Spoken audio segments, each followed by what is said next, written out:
agenda sidang hari ini tuh kita menyerahkan replikasi karena kemarin kan kita sistem ekor. Yang pertama, yang kedua kita menyerahkan agenda hari ini adalah pembuktian bukti surat dari masing-masing pihak penggugat maupun tergugat. Kami menyerahkan 12 bukti surat untuk mendukung dalil-dalil kami dalam gugatan. Lalu pihak tergugat pun menyerahkan lebih kurang, kalau nggak salah ya, 7 bukti surat. Kemudian ya, 12 kita kan? Ya 12 kita, penggugat menyerahkan 12 bukti surat, penggugat lebih kurang 7. Kemudian agenda sidang berikutnya adalah pembuktian saksi. Namun sebagaimana yang berlangsung dari awal kan setiap Senin sidangnya. Mulai hari ini ditetapkan jadi hari Rabu. Jadi Rabu tanggal 26 Juli 2023 sidang berikutnya dengan agenda pemeriksaan saksi.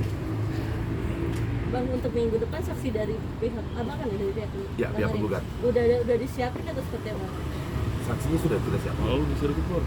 Mungkin ada berapa bang? Ada mungkin berapa ada saksi dari keluarga kah atau gimana? Oh enggak dari keluarga, minimal dua kita siapkan minimal 2 orang lah. Minimal 2 orang, bukan dari pihak keluarga, enggak ada hubungan darah. Mungkin kerabat gitu ya bang? Ya, teman lah, teman. Bang, terkait yang nafkah itu gimana? Mbak, ini sudah ada jawaban bang dari pihak tuntutan nafkah ya?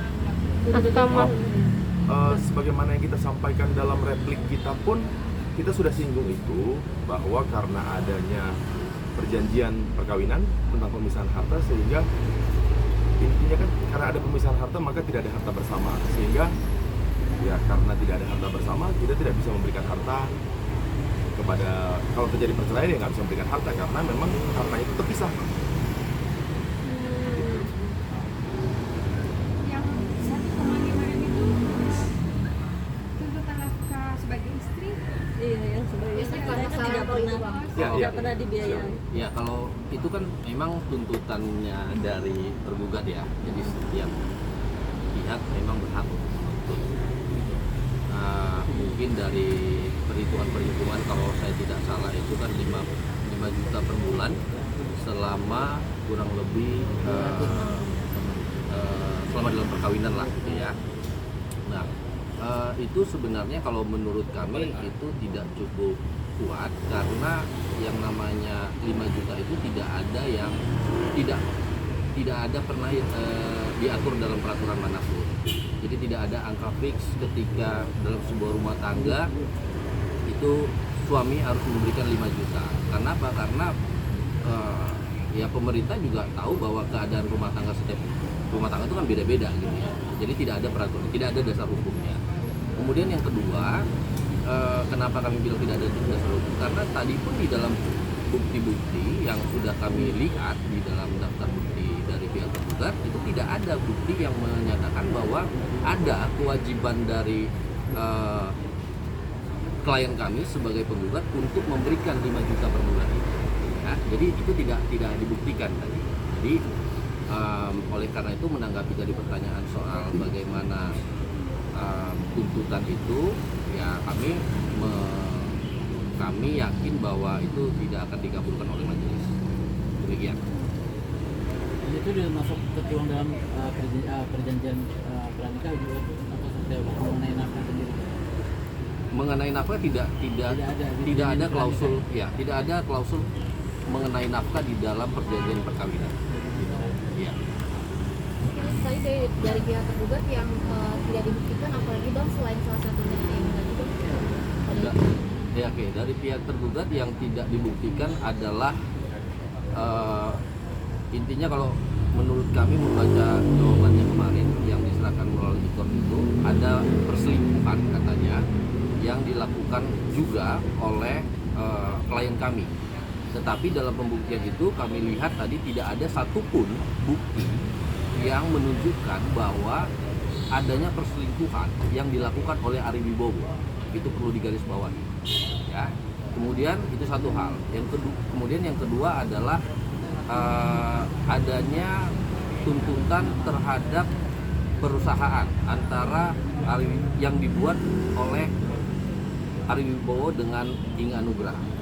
Menurut kami itu tidak ada hubungannya dengan perkara ini, karena perkara ini adalah perkara perceraian. Gitu. Jadi kita hanya bicara kita hanya bicara alasan-alasan kenapa perceraian ini diputus cerai, hanya sampai di situ saja. Jadi tidak ada hubungannya dengan perusahaan yang pernah mereka buat. Dari pihak apa di screenshot? Iya tadi. Oh ya ada. Sebagaimana beberapa kali kita ketemu dan dari pihak tergugat kan juga selalu menyangkal ya, tidak ada perselingkuhan, tidak ada pihak ketiga gitu ya. Hari ini kami membuktikan itu melalui surat, melalui melalui bukti surat ya, screenshot yang kami dapatkan dari berbagai pihak yang membuktikan bahwa ada pihak ketiga di antara rumah tangga, di antara penggugat dan penggugat, di antara Ari dan Inga gitu. Itu tadi bukti kami tentang perselingkuhan. Begitu. Mas, sampai akhirnya tadi pihak tergugat bilang Ari menyewa orang untuk mengikuti Inga, itu Iya, sebenarnya detektif. untuk membuktikan adanya orang ketiga bang, atau ada perselingkuhan atau seperti apa? Oh tidak ada yang namanya menyewa orang untuk mengikuti Inge.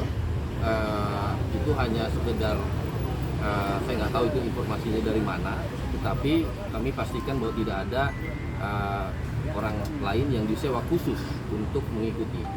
Ya mungkin ada beberapa informasi yang kami dapat dari pihak-pihak luar yang tidak ada hubungannya dengan baik antara Inge dengan Ari, tapi ya itu tidak dalam konteks untuk mengirimkan mata-mata seperti itu gitu.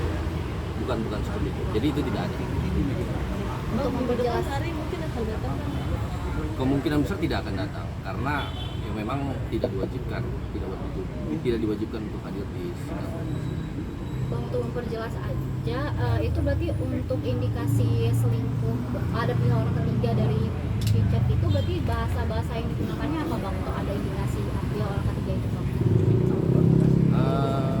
Tidak ada bahasa yang kami berikan itu screenshot tidak ada bahasa, tetapi ada suatu keadaan yang membuktikan kembali tadi ada pihak ketiga di antara dalam rumah tangga ini. Pihak ketiga dari sisi Inge ya, dari sisi tergugatnya itu ada. Jadi suatu keadaan, bukan ada chat atau apa, tapi suatu keadaan yang kami dapatkan. Iya, betul. Oke. Ada lagi?